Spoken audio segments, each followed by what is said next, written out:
Hi, we're Maui and Trizzy. We're going to convince you to visit a city that's recognized entirely as a UNESCO World Heritage Site. Known as one of the greatest spa towns in Europe, where the legendary author Jane Austen lived and based some of her novels on, and where parts of the Netflix series Bridgerton was filmed. This is Bath, located in the United Kingdom. An hour-and-a-half train ride from London. So let's start our journey there. From the Paddington train station in London, we boarded the Great Western Railway with our pre-booked round-trip ticket. With the pre-booked train ticket, you'll be able to reserve a seat for the hour-and-a-half ride. After several stops, we arrived at the Bath Spa station. For me, Trizzy, it's my second time here. My first time, I was by myself and knew immediately I would have to return with Maui and spend more than just a day trip here.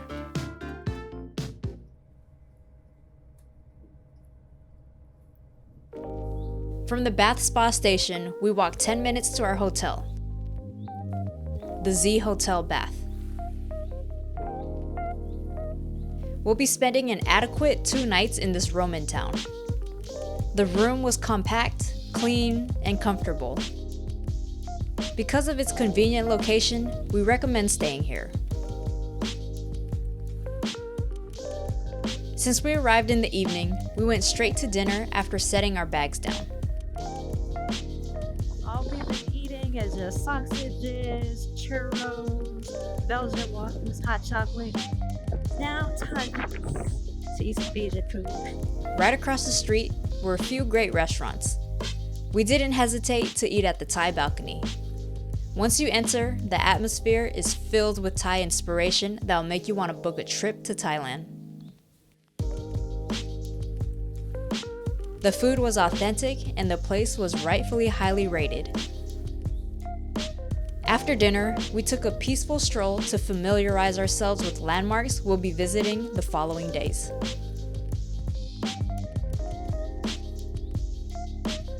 We visited Bath in December, a few days before Christmas. Although we missed the Christmas markets, there were still holiday lights and decorations displayed around the city.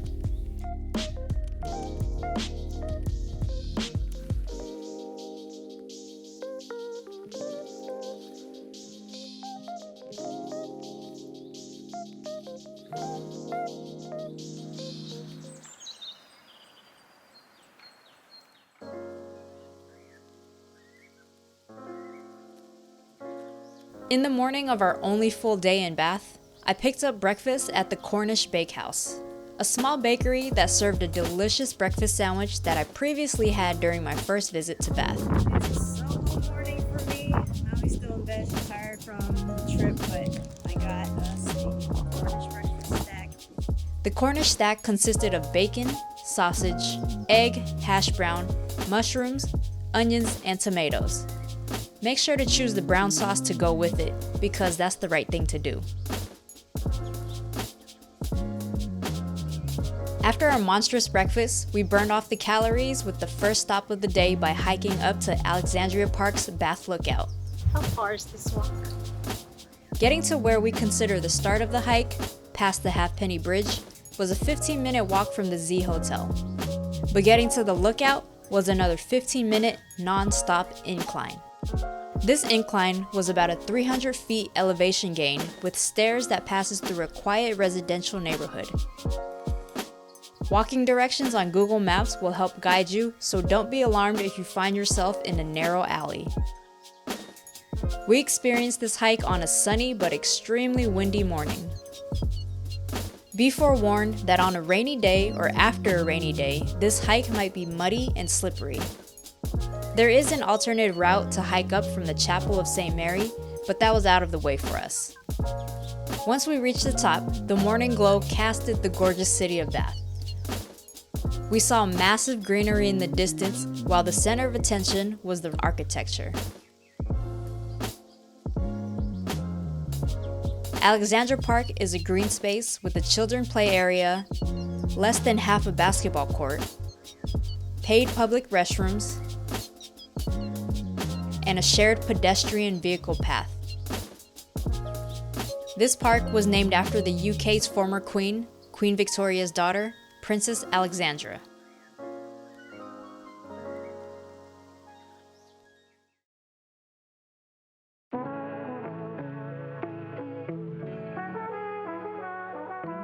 We made our way back to town and got in line to eat at Sally Lunn's historic eating house and museum. When I first ate here, I arrived right when they opened to avoid waiting in line for a table. Now, this time, we weren't even that late to arrive after opening, but there was already a line. The significance of Sally Lunn's is that the building is one of the oldest surviving buildings since the 15th century. It serves as a restaurant and a museum. The iconic Sally Lunn's bath bun is what tourists come to try. It's a thick piece of French-style brioche bread covered in a sweet or savory delight.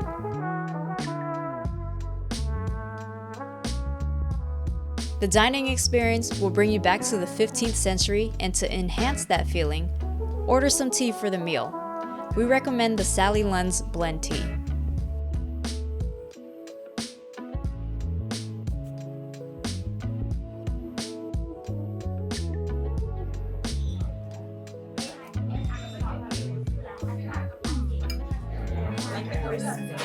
Right? Crunch to it. And the buns are like soft. Downstairs of the building is where the museum is. Even if you're not eating there, you can walk in to view the museum for free. It's a glimpse of the past, showing how the iconic bath buns were made back in the day. If you enjoy the buns, you can buy a mix to bring home.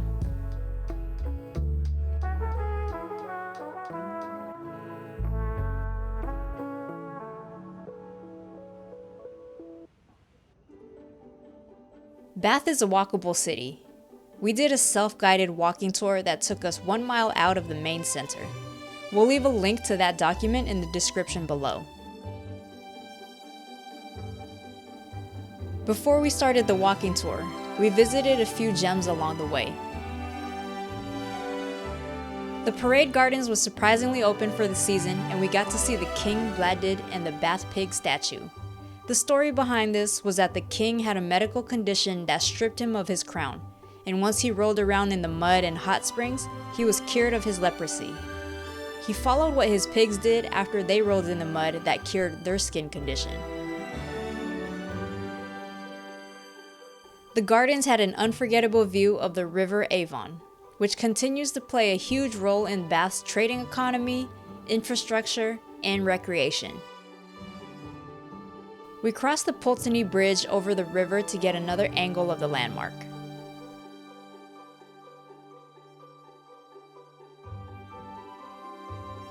Once the viewing of the river was done, we walked the path of the Beazer garden maze. However, it's more of a labyrinth as you cannot run into a dead end. This design reflects the many historical significance of Bath, like the mosaic center with Roman inspiration representing Bath's Roman origins. Getting back onto the Great Pulteney Street is where our self-guided tour begins, at Laura Place.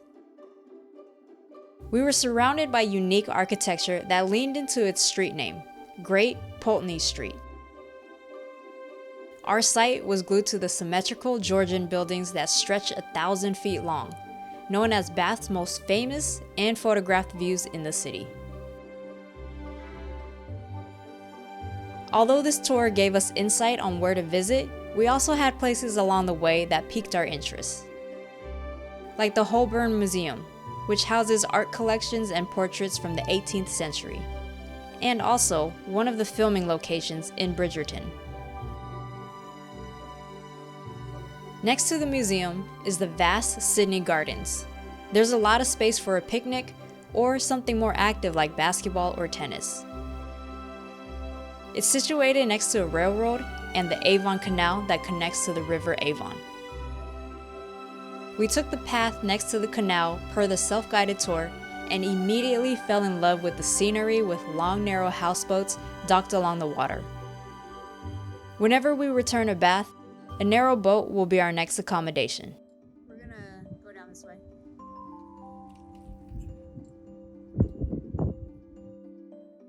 From the canals, we crossed a shaky bridge that rainbowed over a functioning train track. When I walked this route on my first visit, I wasn't confident that I took the right path. I was walking in a residential area, but I kept following the directions and realized the Cleveland pools were ironically located in a quiet neighborhood. To my luck, both times, it was closed, and we have yet to see how it looks like. The significance of the pool is that it's UK's oldest surviving outdoor pool, also referred to as a Lido. We continued walking through the neighborhood, admiring the tall, narrow houses until we made it back on a main street. The Cleveland pools will be our last stop on the walking tour because we diverted on our own path across the Cleveland Bridge to visit the other side we haven't touched. Bath's architecture will be the most apparent thing of your visit. This goes to say our stop at the Circus was another grandeur sighting. The Circus is a large roundabout with curved and symmetrical buildings inspired by the Stonehenges and other circular stone figures.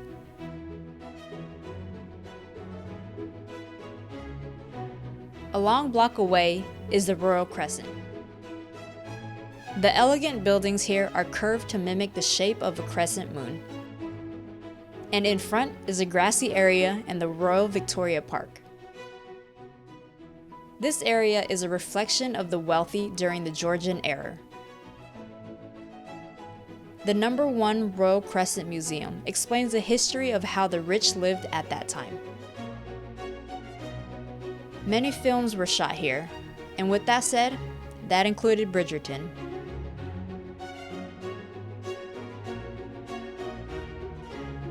We walked down to the lawn area as the sun was starting to set. Many people gathered here just to be around this phenomenal structure.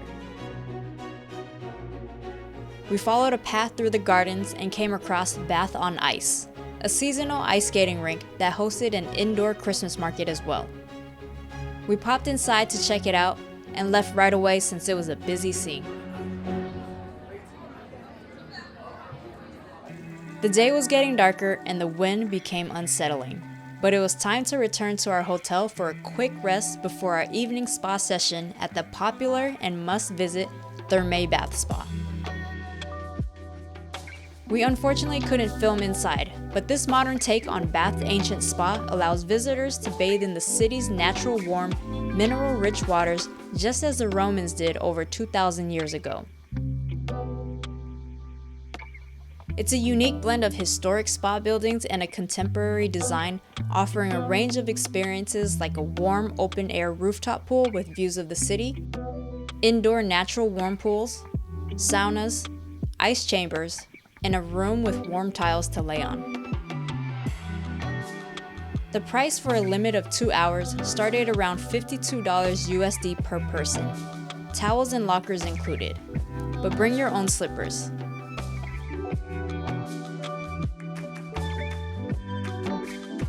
To end the night, we had dinner at the award-winning The Oven, serving wood-fired pizza with unique toppings and sauce.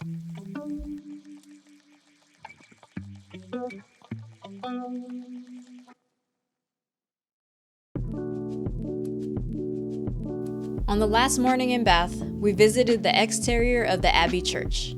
We intended to pay £10 to climb the 212 steps up the tower, but opted out since our time left was limited. We had to contribute most of our last moments at the amazing Roman Baths Museum. It is recommended to purchase your ticket online in advance to book an ideal time slot. Weekday prices are cheaper and admission starts at $28 USD per person for a self-guided tour. Visiting the Roman baths is a must-do for several compelling reasons. The well-preserved site allows visitors to walk in the footsteps of Romans who bathed and congregated here. Bath's thermal water have been flowing for thousands of years and were considered sacred, so you're able to see the sacred spring while exploring the museum. Along with the sacred spring, more of the Roman bathing complexes still remain, like the Great Bath and the Roman Temple. This museum almost feels interactive and immersive as you come across ancient ruins, steaming waters, exercise sessions, and a chance to taste the spring water.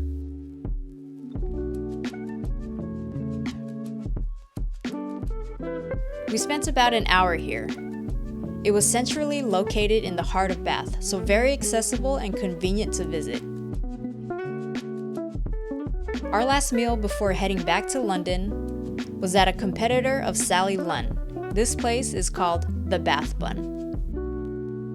Aesthetically, it was an adorable small shop with a few tables at the lower level, but more seating at the upper levels. We indulged in a bath bun that looked different from Sally's. A scone, a quiche, and of course, tea. If we had to choose a winner, it would be good old Sally. As a person who's visited Bath twice already, I would return again. This approval rating is the same for Maui. Bath was so instantly lovable and a great alternative to get away from the city crowds in London. Bath can be done as a day trip, overnight, or however many nights you choose. That's it for our time here in the magnificent Roman town of Bath. Thanks for watching Maui and Trizzy. Don't forget to subscribe and get notified for more of our adventures.